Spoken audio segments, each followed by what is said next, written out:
미국과 첨예한 무역 갈등을 빚었던 중국이 이번에는 전방위로 주요 산업 소재들의 수출을 통제하고 나섰습니다.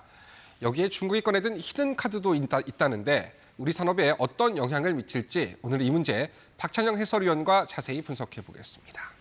박 의원, 앞서 중국 특파원의 요소 보도도 있었는데 중국이 요즘 주요 광물에 대해서 수출망을 아예 그냥 틀어잡고 있다고 하는데 어떤 것들이 그렇습니까? 워낙에 많죠. 많은데 그중에서도 이제 우리나라 산업과 특히 연관돼 있는 분야가 바로 전기차하고 배터리잖아요. 그렇죠. 이 전기차에 쓰이는 이 연구 자석이 있는데 이 연구 자석에 네오디뮴이라는 희토류가 쓰입니다.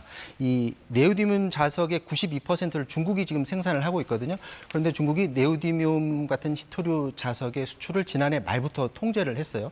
그러니까 당장 금지시키는 건 아니지만 언제든지 원하면은 수출을 중단할 수가 있다라는 거죠. 문제는 우리나라가 이 연구 자석의 수입의 한 87.9%를 중국한테 지금 수입을 하고 있거든요. 그래서 만약 여기서 차질이 생긴다면 전기차 생산에 차질이 생길 수 있다라는 우려가 있고요.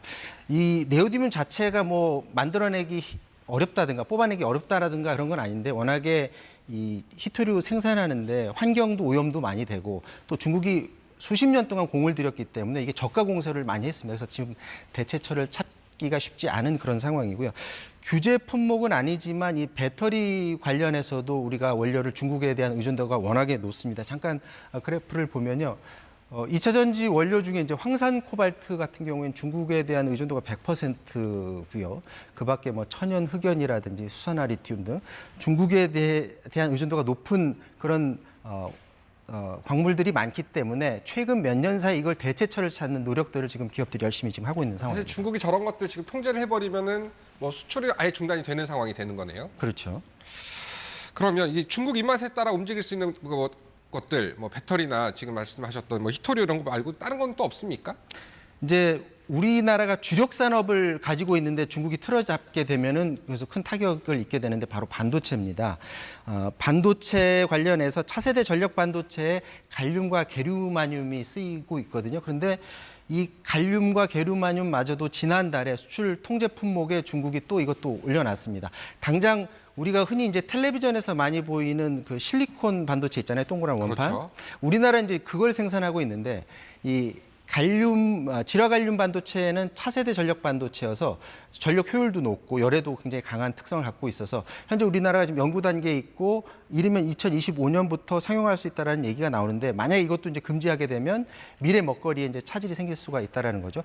갈륨과 같은 희토류에 우리나라가 중국에 대한 의존도가 가장 최근 조사는 아니지만 2021년 기준으로 했을 때 우리나라가 중국이 91.2%를 중국한테 91.2%요. 수입을 하고 있었습니다. 그렇기 때문에 미중 간 갈등 이후에 이 대체처를 찾는데 기업은 물론이고 정부도 지금 골머리를 앓고 있는 그런 상황입니다. 그렇군요. 앞서 이제 중국에 히든 카드가 있다 이런 거를 좀 소개를 해드렸었는데 박 의원이 분석한 히든 카드 뭡니까? 제가 분석했다기보다는 관련 이제 전문가들이 이제 목소리를 내고 있는 바로 브릭스입니다. 중국 비롯해서 5개 나라가 이제 브릭스 회원국인데 여기에서 최근에 아르헨티나라든지 사우디 같은 6개 나라를 추가 회원국으로 이제 승인하는 뉴스가 나가지 않았습니까? 그렇죠. 근데 이미 기존 5개 나라만으로도 경제 규모도 크고 그리고 자원도 부국입니다. 보면은 이들 브릭스 국가를 중국이나 러시아 같은 경우에는 G7의 대항마, 반서방을 위한 체제로 좀 만들려는 그런 목소리를 내고 있고요. 반면에 브라질이라든지 인도 같은 경우 여기서 실리를 찾으려고 하는데 경제 규모를 보면 우리가 PPP 기준이라고 해서 이제 물가 수준을 반영한 겁니다. 그랬을 경우에 이 브릭스 5개 회원국의 GDP 비중이 지난해에 31.5%로 G7 국가를 넘어섰습니다. 넘어섰네요. 이미 경제 규모를 넘어섰다라는 그런 평가고요.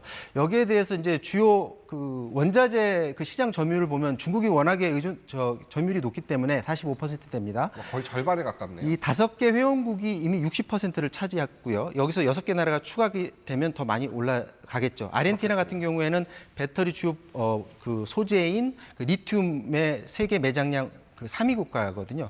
그렇기 때문에 파괴력이 굉장히 클 수 있다라는 그런 목소리들이 지금 나오고 있는 그런 상황입니다. 그렇군요.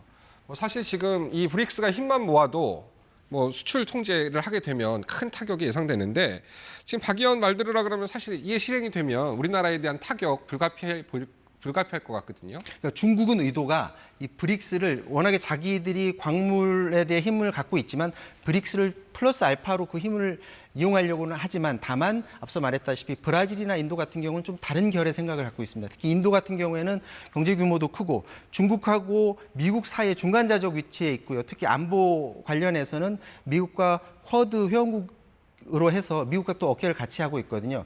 특히 최근에 보면은 인도가 국경 간 분쟁으로 인해서 중국과 갈등을 빚어온 지 지금 수십 년 됐거든요. 근데 최근에 중국이 새로운 지도를 발간을 했는데 여기에서 히말라야 남쪽에 있는 그런 땅을 자국 영토다라고 또 주장을 하면서 인도인들을 굉장히 붕괴한 면이 있거든요. 그래서 이런 면들을 잘 흔들게 되면 중국의 의도대로 브릭스가 움직이지 않을 거다. 그래서 인도를 실질적으로 설득해 나가는 노력을 해야 되고 그리고 한미일 3국이 지금 그런 노력을 하고 있고요.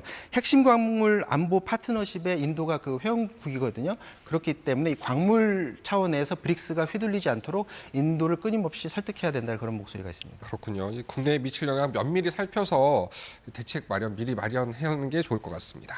박 의원 오늘 여기까지 듣겠습니다. 고맙습니다.